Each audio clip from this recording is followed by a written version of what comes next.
नमस्कार दोस्तों, crease and education classes में आप सभी का स्वागत है। उम्मीद करते हैं आप सभी लोग स्वस्थ होंगे। उत्तराखंड में दोस्तों इस समय पर शिक्षक भर्ती की बात की जाए तो हर तरफ से बैड न्यूज़ ही आ रही है। चाहे आप उत्तराखंड एलटी की बात करें या फिर प्रवक्ता की या फिर पॉलिटेक्निक प्रवक्ता की, जो भी अभ्यर्थी इन परीक्षाओं की तैयारी कर रहे हैं या फिर अपनी ज्वाइनिंग का इंतज़ार कर रहे हैं, उनको अभी फ़िलहाल समस्याओं का सामना करना पड़ रहा है। दुविधा में वे लोग फंसे हुए हैं और बहुत ज़्यादा डिमोटिवेटेड फील कर रहे हैं। उत्तराखंड एलटी की बात करें तो दोस्तों ज्वाइनिंग मिलने ही वाली थी, लेकिन एकदम से कोर्ट के द्वारा अभी ज्वाइनिंग पर रोक लगाई गई है। कारण वही है कि यूके ने जो फाइनल आंसर की है उसमें उत्तरों को चेंज कर दिया और जिस कारण से जो अभ्यर्थी कुछ मार्क्स से रह गए वे लोग कोर्ट चले गए। दूसरी बात करें उत्तराखंड प्रवक्ता की तो दोस्तों उत्तराखंड प्रवक्ता की स्क्रीनिंग परीक्षा की तैयारी तो काफ़ी सारे अभ्यर्थी कई सालों से कर रहे हैं, क्योंकि बहुत पहले से ही यूके के द्वारा अपनी वेबसाइट पर इसके सिलेबस को अपलोड कर दिया गया था, परीक्षा पैटर्न को अपलोड कर दिया गया था और सभी का ये मानना था कि स्क्रीनिंग होगा इस बार। लेकिन एकदम से अभी खबरें आ रही हैं कि स्क्रीनिंग हो भी सकता है और नहीं भी, मतलब कि स्क्रीनिंग को लेकर संशय बना हुआ है, तो वे छात्र भी अभी दुविधा में फंसे हुए हैं। इसके बाद बात करेंगे पॉलिटेक्निक प्रवक्ता की। तो पॉलिटेक्निक प्रवक्ता का तो दोस्तों जो एग्ज़ाम है वो तो अभी 22 मार्च 23 मार्च को होने ही वाला था और तकरीबन 10 साल के बाद दोस्तों ये भर्ती होने जा रही थी। 2014 के बाद से दोस्तों पॉलिटेक्निक प्रवक्ता का कोई भी नोटिफिकेशन नहीं आया था और बहुत सारे अभ्यर्थी सालों से इसकी तैयारी में लगे हुए थे, लेकिन अंत में कोर्ट के निर्णय के अनुपालन में यूके के द्वारा इस एग्ज़ाम को स्थगित कर दिया गया। अब ऐसे में बहुत से अभ्यर्थी हैं, उनके लगातार मुझे कॉल और मैसेज आते रहते हैं कि इस संबंध में क्या करना चाहिए, ऐसी सिचुएशन में क्या करना चाहिए। तो आज की वीडियो में दोस्तों हम आपको बताएंगे कि ऐसी सिचुएशन में क्या करें और आपको थोड़ा बहुत मोटिवेट भी करेंगे। तो चलिए आज की वीडियो को शुरू करेंगे। सबसे पहले दोस्तों हम बात करेंगे उत्तराखंड एलटी भर्ती की। उत्तराखंड एलटी भर्ती दोस्तों जो कि विवादों में ही रही है। स्टार्टिंग से देखा जाए, जब से एग्ज़ाम हुआ है, जब से इसका नोटिफिकेशन हुआ है, उसके बाद से लगातार इसमें दोस्तों विवाद ही होते रहे। बड़ी मुश्किल से इसमें रिज़ल्ट भी निकला, उसके बाद ज्वाइनिंग भी देने का समय आ चुका था, लेकिन फिर दोबारा अब इसमें रोक लग गई है, ज्वाइनिंग देने में रोक लग गई है। कारण ये है कि यूके ने जो फाइनल आंसर की है उसमें उत्तरों को चेंज कर दिया। अब उत्तर को दोस्तों जो चेंज किया है उसको लेकर अभ्यर्थी कोर्ट गए और उसमें अभी फ़िलहाल ज्वाइनिंग देने में रोक लगी हुई है।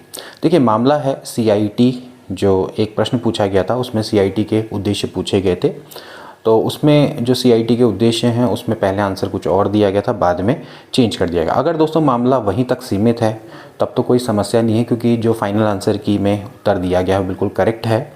और देखिए वो आंसर की जो होती है वो हमेशा से प्रोविज़नल होती है, औपबंधिक होती है और उसमें परिवर्तन करने का अधिकार होता है, ठीक है।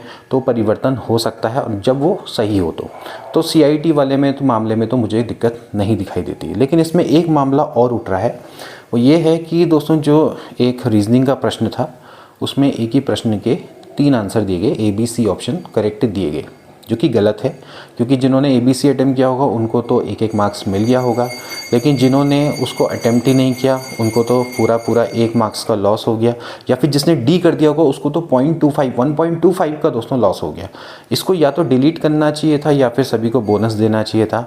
अब ये यहाँ पर चर्चा का विषय बना हुआ है। मैंने लास्ट ट्रेनिंग इसकी काफ़ी अच्छे से देखी थी, मैंने ऑब्जर्व किया था, हालांकि उस बारे में मैं कोई वीडियो नहीं बना पाया, लेकिन फिर भी अगर वो मामला उठता है तो फिर अब देखना रहेगा। अभी तो फ़िलहाल आपको पॉजिटिव तरीके से इंतज़ार ही करना पड़ेगा, लेकिन फिर भी हमें लगता है कि जो मामला है, जो डिसीजन है, वो जो ज्वाइनिंग करने वाले छात्र हैं जिनको ज्वाइनिंग मिली है उनके फेवर में ही आना चाहिए। लेकिन अभी तो फ़िलहाल आपको इसमें थोड़ा सा धैर्यपूर्वक वेट करना पड़ेगा। इसके अलावा दोस्तों आपके अन्य एग्ज़ाम हैं, आप उनकी तैयारी भी करते रहें। मेरा आपको सीधा से सजेशन रहेगा, अभी प्रवक्ता का एग्ज़ाम है, पॉलिटेक्निक प्रवक्ता का है, अन्य एग्ज़ाम भी है, उनकी भी आप तैयारी करते रहें। तो उनके लिए तो मेरा साफ ये सजेशन रहेगा और थोड़ा सा भरोसा रखें, जो भी होगा आपके लिए अच्छा ही होगा। इसके बाद बात करते हैं प्रवक्ता एग्ज़ाम की। अब प्रवक्ता स्क्रीनिंग की तैयारी तो पिछले काफ़ी वर्षों से अभ्यर्थी कर रहे हैं और एकदम से एंड टाइम पर यहाँ पर अभी प्रवक्ता स्क्रीनिंग को लेकर संशय पैदा हो चुका है। कारण है कि प्रवक्ता सेवा नियमावली में परिवर्तन हो चुका है और स्क्रीनिंग एग्ज़ाम को हटा दिया गया है। अब यूकेपीएससी ने नोटिफिकेशन भी जारी कर दिया, उसमें परीक्षा पैटर्न भी सेम रखा, स्क्रीनिंग का एग्ज़ाम भी होने वाला था और उसमें 1 महीने का समय रह गया और एकदम अंत में ये स्क्रीनिंग एग्ज़ाम के हटने की खबरें अभी आ रही हैं। हालांकि यूकेपीएससी ने अभी इसके लिए कोई भी नोटिफिकेशन जारी नहीं किया है और ये जो मामला है वो तो अभी हमें सोशल मीडिया में जो लेटर घूम रहा है उससे दोस्तों पता लगा है। हालांकि लेटर पूरी तरह से ऑथेंटिक है और उसमें जो शिक्षा सचिव हैं उनके द्वारा कार्मिक विभाग को एक लेटर लिखा गया जिसमें जो अभी नियमावली है उसके अकॉर्डिंग ही एग्ज़ाम कंडक्ट कराने के लिए यूकेपीएससी को निर्देशित करने की वांछना दोस्तों उसमें की गई है। तो यहाँ पर स्पष्ट है कि जो कार्मिक विभाग है वो यूकेपीएससी को जरूर लेटर भेजेगा या हो सकता है दोस्तों भेज भी दिया हो और इस संबंध में यूकेपीएससी पर अब पूरा का पूरा दारोमदार है कि वो क्या करता है, क्योंकि यूकेपीएससी पिछले काफ़ी समय से स्क्रीनिंग परीक्षा की तैयारी कर रहा था और एक एग्ज़ाम की तैयारी करना इतना आसान नहीं होता है। पेपर भी तैयार हो चुके हैं, अब सेंटर अलॉटमेंट का काम रह गया था। तो हो सकता है कि यूकेपीएससी इस स्क्रीनिंग एग्ज़ाम को कंडक्ट करवा भी सकता है, नहीं भी करवा सकता। ये पूरा यूकेपीएससी पर ही डिपेंड करेगा। अब देखना रहेगा दोस्तों कि यूकेपीएससी इसमें क्या निर्णय लेता है। तो अभी आपको धैर्यपूर्वक यूकेपीएससी के निर्णय का वेट करना पड़ेगा।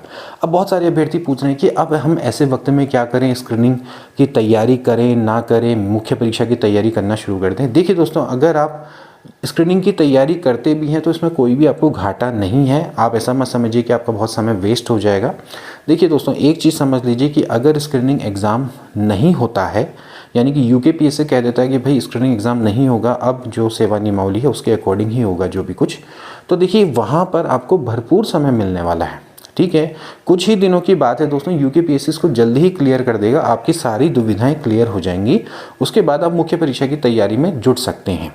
ओके, तो 1-2 दिन, अगर 3-4 दिन आपके मुख्य परीक्षा की तैयारी नहीं करोगे तो कोई बहुत बड़ा लॉस नहीं होने वाला है और स्क्रीनिंग परीक्षा की तैयारी कर लोगे तो भी कोई बहुत बड़ा घाटा नहीं है या फिर कुछ घट नहीं जाएगा आपका। ठीक है, तो आप फिलहाल यूकेपीएससी के नोटिफिकेशन का इंतजार करें। अगर सोचिए वो लेटर वायरल नहीं हुआ होता, उसके बारे में पता नहीं, क्योंकि यूकेपीएससी ने तो अपनी साइट में डाला नहीं वो लेटर, वो तो हमें अपने सोर्सेज से मिला है लेटर कि भाई ऐसा चल रहा है पीछे पीछे।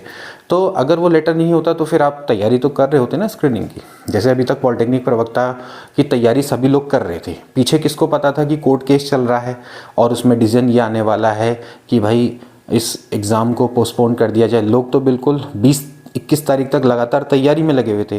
भाई 22-23 को एग्ज़ाम है, 21 तक आदमी तैयारी में लगा हुआ है, उसको कुछ पता नहीं है। ठीक है, तो आप उसी माइंडसेट से करिए तैयारी, आप अपनी तैयारी को जारी रखिए। देखिए वैसे भी आपको मैं इसमें एक तोड़ बताता हूँ, वैसे भी मैंने आपको क्या बोला था कि स्क्रीनिंग और मेंस की तैयारी आपको साथ साथ करनी है।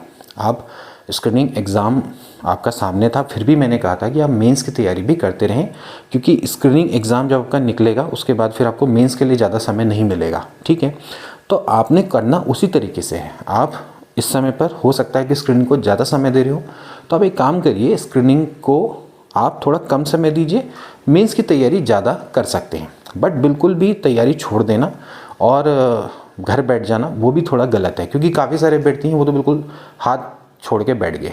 मैं इसलिए बोलूँगा क्योंकि अगर आप तैयारी नहीं करेंगे, चाहे स्क्रीनिंग की या फिर आप मुख्य परीक्षा की, तो फिर आप पढ़ने की हैबिट से दूर हो जाएंगे। फिर दोबारा से अपने आप को उस मोड में लाना कि दोबारा आप पढ़ने के लिए तैयार हो, उस हैबिट को लगातार बनाना कि पढ़ना लिखना, तो वो बड़ा मुश्किल होता है। ठीक है, और एक्चुअली होता है क्या कि जब आपका एग्ज़ाम बिल्कुल करीब होता है तो हम सभी में एक ऊर्जा का संचार होता है।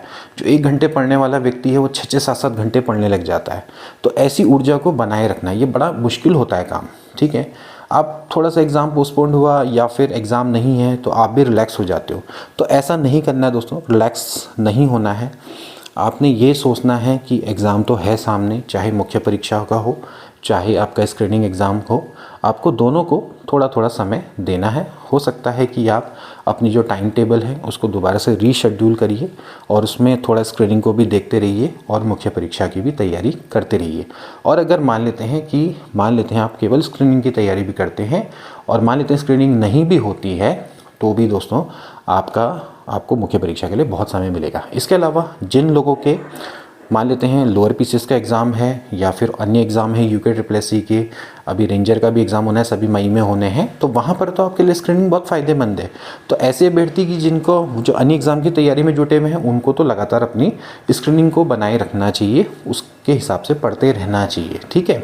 और जिनका केवल प्रवक्ता का ही एग्ज़ाम है तो वे मुख्य परीक्षा की तैयारी करें, थोड़ा थोड़ा सा स्क्रीनिंग को देख लीजिए, थोड़ा ज़्यादा आप मुख्य परीक्षा की ओर को जा सकते हैं। लेकिन अभी भी बिल्कुल क्लियर नहीं है जब तक यूकेपीएससी अपना नोटिफिकेशन नहीं डालता, अपनी इस वेबसाइट पर नहीं डालता है, ठीक है, क्योंकि वही आपकी ऑथराइज बॉडी है, ऑथेंटिक बॉडी है, ठीक है, तो वही आपको सही चीज़ें क्लियर करेगी।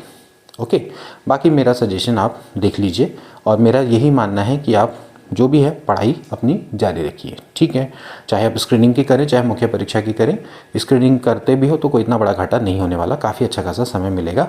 मुख्य परीक्षा को के लिए आपको कम से कम यहाँ से 5 से 6 महीने मिनिमम ये मिलेंगे, मैं आपको बता रहा हूँ मिनिमम, ठीक है। इस हिसाब से आप तैयारी करिए। अब बात करेंगे दोस्तों पॉलीटेक्निक प्रवक्ता की। पॉलीटेक्निक प्रवक्ता के जो अभ्यर्थी हैं वो भी काफ़ी समय से तैयारी कर रहे हैं और पॉलीटेक्निक प्रवक्ता के दोस्तों जो पोस्ट है वो तो 10 साल के बाद दोस्तों निकली है, 2014 के बाद 2024 में दोस्तों अब ये देखने को मिला। लेकिन फिर ये जो भर्ती है सेवा नियमावली के मामले में उलझ कर रह गई। AICTE के मानकों का पालन यहाँ पर नहीं हो रहा है। अब यहाँ पर अभ्यर्थी मुझसे पूछ रहे हैं कि क्या जल्दी से अब इसका एग्ज़ाम कराना संभव होगा, क्या जल्दी से अब इसका कोर्ट में मैटर सॉल्व होके ये एग्ज़ाम हो जाएगा। देखिए दोस्तों, यहाँ पर प्रथम दृष्टिया अगर मैं कहूँ तो यहाँ पर जो मामला है वो उतना आसान दोस्तों यहाँ पर लगता नहीं है। अगर इतना आसान होता तो फिर ये पोस्टपोन नहीं होता, ठीक है, सीधे एग्ज़ाम होता रहता, पीछे से कोर्ट केस चलता रहता और फिर आगे इसको सुलझा लिया जाता। समस्या क्या है, मामला है सेवा नियमावली का। देखिए यूकेपीएससी तो केवल एग्ज़ाम कंडक्टिंग बॉडी है, केवल एग्ज़ाम करवाती है, ठीक है। अब जो ये सेवा नियमावली है यानी कि जब जो यूकेपीएससी है उसके पास जो अध्याचन भेजा होगा वो तो प्राविधिक शिक्षा विभाग ने भेजा होगा, है ना। यानी कि जो सेवा नियमावली है वो तो सरकार और विभाग तय कर रहा है कि भाई क्या होना चाहिए। अब इन्होंने ये प्रावधान भी कहीं ना कहीं से उठाए होंगे कि भाई पॉलिटेक्निक प्रवक्ता बनना है, लेवल 10 का टीचर बनना है तो उसकी क्या योग्यता होनी चाहिए, ठीक है। अब सेवा नियमावली में टाइम टू टाइम दोस्तों ये परिवर्तन नहीं करते रहते हैं। AICTE के मानकों के विपरीत यहाँ पर काम अभी फिलहाल चल रहा था। ये सेम वही मामला है जैसे कि उस समय पर उत्तराखंड LT 8 का मामला था, क्योंकि उत्तराखंड LT 8 में भी दोस्तों यही मामला सेम चला था कि जब नॉन बीएड वर्सेस बीएड चला था, क्योंकि जो बीएड अभ्यर्थी थे वो साफ चले गए। उन्होंने बोला कि भाई देखिए आप NCTE के नियमों का पालन नहीं करें जहाँ पर LT टीचर बनने के लिए बीएड अनिवार्य है। सेम मामला यही है कि भाई अभी इस समय पर क्या हो रहा है कि बीटेक योग्यता मांगी गई है यूकेपीएससी के द्वारा। यूकेपीएससी क्या मांग रहा है, बेसिकली जो प्राविधिक शिक्षा विभाग है वो मांग रहा है कि भाई हमारे यहाँ अगर आपको टीचर बनना है, LT टीचर पॉलिटेक्निक लेक्चर बनना है और लेवल 10 का टीचर बनना है तो फिर आपको बीटेक होना चाहिए। लेकिन AICTE के मानकों के अकॉर्डिंग वो होना चाहिए MTech, ठीक है। और MTech या बीटेक में किसी में भी फर्स्ट डिवीज़न होनी चाहिए। ये फिलहाल दोस्तों मामला है। तो ये जो मामला है अब ये सेवा नियमावली परिवर्तन में जाएगा, क्योंकि अगर ये मामला आता है और मतलब कि अगर कोर्ट कहता है कि अगर आप AICTE के नियमों के अकॉर्डिंग ही एग्ज़ाम कंडक्ट करवाइए तो फिर दोस्तों यहाँ पर जो मामला है वो सेवा नियमावली परिवर्तन का होगा। सेवा नियमावली में परिवर्तन करना पड़ेगा प्राविधिक शिक्षा विभाग को और उसके लिए फिर कैबिनेट में दोस्तों मामला जाएगा, ठीक है। और फिर इसमें समय लगना दोस्तों लाजमी है, कम से कम आप मान के चलिए 3 से 4 महीने यहाँ पर लग सकते हैं सेवा नियमावली में परिवर्तन करने को। हालांकि सरकार की अगर बहुत इच्छा हो, वो डिपेंड करता है सरकार कितने जल्दी काम करना चाहती है, तुरंत इस प्रावधान को चाहे तो लागू भी कर सकती है। कहने का मतलब बहुत जल्दी भी काम कर सकती है, युद्ध स्तर पर भी काम कर सकती है अगर नीयत और सोच अच्छी है तो। लेकिन आपको पता है कि दोस्तों किस तरह से यहाँ पर मामला चलता है। तो अभी तो फिलहाल दोस्तों यहाँ पर आपको परिवर्तन देखने को मिलेगा। हालांकि परीक्षा पैटर्न में कोई दिक्कत नहीं, परीक्षा पैटर्न तो आपका सेम ही रहेगा, लेकिन जो यहाँ पर शैक्षिक योग्यता है, शैक्षिक योग्यता को लेकर यहाँ पर थोड़ा सा दोस्तों अभी आपको समय देखने को मिल सकता है। तो अभी तो पॉलिटेक्निक प्रवक्ता के जो छात्र हैं जो तैयारी कर रहे हैं उनके लिए तो फिलहाल अभी समय ही समय है, उनको समय मिलने वाला है अच्छा खासा। और बाकी आपको मेरा ये सजेशन रहेगा कि आप अन्य एग्ज़ामों की फ़िलहाल तैयारी करते रहें। आपका और भी एग्ज़ाम हो सकते हैं, हो सकता है कि कुछ लोग अन्य एग्ज़ाम की भी तैयारी कर रहे हों या LT की कर रहे हों या आप लेक्चरर की कर रहे हों, ठीक है। या हो सकता है कई सारे तो लेक्चरर होते हैं ऑलरेडी प्रवक्ता में भर्ती होंगे और पॉलिटेक्निक प्रवक्ता की तैयारी कर रहे होंगे।